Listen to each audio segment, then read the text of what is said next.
Setiap sesuatu yang harus diterima kebenarannya selalu berdasarkan akal dan pikiran. Itu adalah suatu keniscayaan bagi orang-orang yang berakal sehat, yang sehat rohani dan jasmaninya. Namun dalam hal pencarian jati diri untuk mengenal siapa diri ini, siapa diri kita, dan siapa pencipta alam semesta ini yang sebenar-benarnya, tidak cukup dengan akal dan nalar untuk bisa mencapai level tingkatan untuk bisa mengenal siapa diri kita sebenarnya dan siapa Tuhan pencipta alam semesta.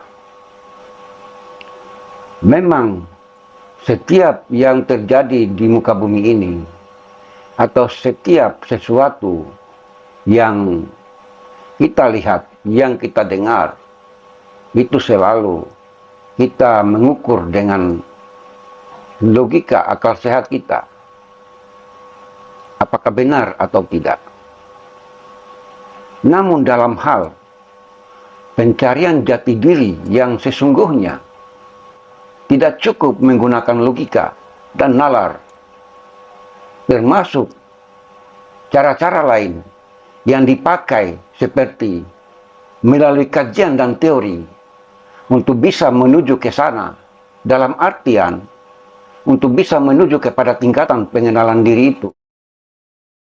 Bagi orang-orang yang belum mendudukkan tentang ilmu yang namanya ilmu dunia dan ilmu akhirat, bagi orang-orang yang belum memahami tentang ilmu empiris atau ilmu nyata dengan ilmu metafisika atau ilmu gaib, tidak dipersoalkan bagi mereka yang tidak, mohon maaf, yang di dalam dirinya tidak terjadi dorongan-dorongan untuk bisa mengenal jati diri dan mengenal siapa pencipta alam semesta. Mereka tidak mempersoalkan itu. Namun bagi orang-orang yang bersungguh-sungguh di dalam menuju pencarian jati diri dan untuk mengenal siapa pencipta alam semesta ini, mereka selalu menggunakan berbagai macam cara. Ada yang menggunakan melalui teori, ada yang menggunakan melalui kajian-kajian. Dan semua itu selalu diukur dengan akal dan pikiran. Namun di tingkatan pengenalan diri, khususnya untuk mengenal jati diri yang sesungguhnya dan untuk mengenal Sang Pencipta alam semesta, tidak cukup melalui teori atau kajian, karena sesuatu pencarian, suatu pemahaman melalui teori dan kajian itu sangatlah terbatas. Sedangkan tingkatan ilmu makrifat dalam istilah tasawuf tidak lagi menggunakan akal dan pikiran, sehingga muncul sebahagian kalangan yang menganggap orang-orang yang sudah terlalu tenggelam dalam pencarian jati diri, mengenal Allah sehingga bisa dikatakan menyatu dengan dirinya, yang dalam istilah yang sering kita kenal adalah wahdatul wujud itu. Mereka kadang dianggap orang-orang yang sudah sesat, orang-orang yang sudah tidak bisa membedakan mana yang hak dan mana yang batil. Ini menurut kalangan atau pihak-pihak yang tidak, mohon maaf, mereka yang tidak terlalu cenderung untuk mencari jati diri yang hakiki dan pencipta alam semesta dengan sungguh-sungguh. Sehingga lahirlah anggapan bahwa orang-orang yang didorong oleh batinnya untuk bisa mengenal dirinya dan mengenal Tuhannya sebagai aliran sesat. Bagi orang-orang yang sudah betul-betul terbuka hijabnya, yang sudah mencapai tingkatan kasaf, dalam istilah tasawuf, para kalangan ahli-ahli sufi sangat berhati-hati di dalam menyampaikan sesuatu apa yang mereka ketahui kepada orang lain. Karena apa? Dikhawatirkan di tingkatan ini, di level ini, karena ini bukan lagi level syariat, yang semua pemahaman, kajian, pengetahuan selalu diukur dengan nalar dan logika.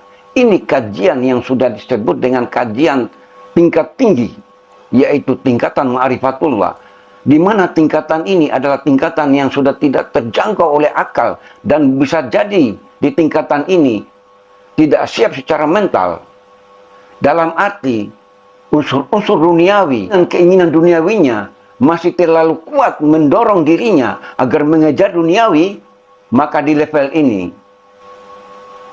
sangat berisiko. Karena pencarian di tingkatan ini bukan lagi sesuatu yang dicari yang bersifat materi atau yang bersifat fisik, yang bisa dipegang, yang bisa dilihat, yang bisa didengar. Bukan lagi yang bersifat seperti itu, saudaraku. Sifatnya adalah sesuatu yang tidak terbatas, yang tidak bisa lagi dinalarkan. Bahkan akal sudah tidak berfungsi di tingkatan ini.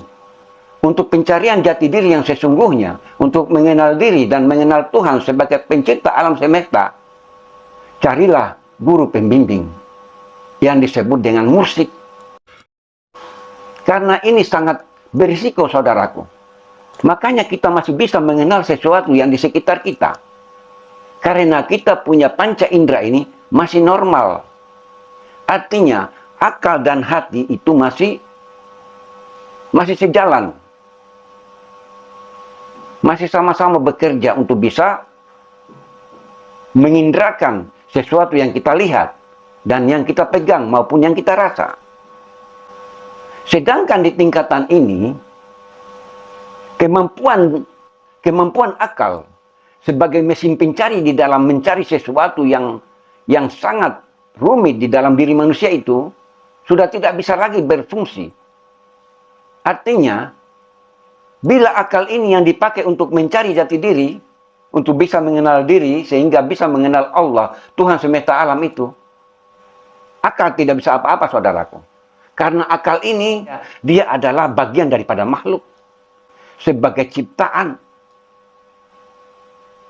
Namun manusia yang belum masuk ke tingkatan ini, maka dia harus melalui tingkatan pencarian melalui akal dan pikiran, melalui teori, dan melalui kajian-kajian. Harus melalui tahapan-tahapan seperti itu, saudaraku. Sehingga dianjurkan menuju ma'rifat itu haruslah melalui jalan syariat, tarekat, hakikat. Tingkatan-tingkatan ini menurut saya harus dipelajari dulu dan harus dipahami betul-betul agar tidak terjadi gagal paham. Haruslah mempelajari, mempelajari dan mendalami tingkatan ilmu syariat itu. Dan di tingkatan ini haruslah betul-betul dipahami betul. Baru kemudian masuk ke tingkatan tarekat. Setelah memahami betul kedudukan ilmu tarekat ini, maka selanjutnya masuk ke tingkatan hakikat. Karena pemahaman hakikat dengan syariat itu bukan bertolak belakang atau saling berlawanan. Tidak, bukan seperti itu. Kalau kita belum memahami untuk bisa menyatukan pemahaman di tingkatan syariat dengan hakikat, itu bisa kita beranggapan bahwa tingkatan ilmu syariat dan tingkatan ilmu hakikat itu saling berlawanan. Kalau kita belum mendudukkan atau menghubungkan dua tingkatan ilmu ini, bisa jadi kita menganggap bahwa kedua tingkatan ilmu ini saling berlawanan. Namun sebenarnya bukan seperti itu.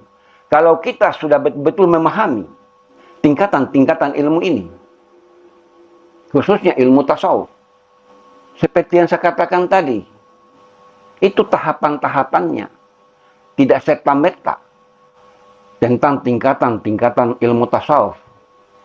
Makanya di tingkatan ini, bagi orang-orang yang sudah memahami kedudukan tingkatan ilmu itu, khususnya ilmu tasawuf, untuk mencapai ma'rifat itu, tidak sembarangan ngomong. Karena apa? Karena setiap yang diucapkan itu, mungkin bagi yang menyampaikan ini adalah suatu kebenaran, ingat, bagi yang menyampaikan itu adalah suatu kebenaran, namun yang mendengarkan tentang apa yang disampaikan oleh yang bersangkutan bisa disalahpahami. Dan bila sudah terjadi salah paham, ini yang saya katakan, sangat berisiko. Ilmu itu, khususnya ilmu tasawuf itu, yaitu makrifat, ada yang bisa disampaikan dan ada yang tidak boleh disampaikan. Sekalipun itu kebenaran, namun bila itu disampaikan kepada orang-orang yang belum sampai, yang pemahamannya, mohon maaf, masih di tingkatan syariat, mereka belum bisa menerima pemahaman-pemahaman tentang ma'rifat tingkat tinggi. Tidak gampang. Apalagi keinginan-keinginan duniawi kita masih cenderung untuk mengejar duniawi semata-mata.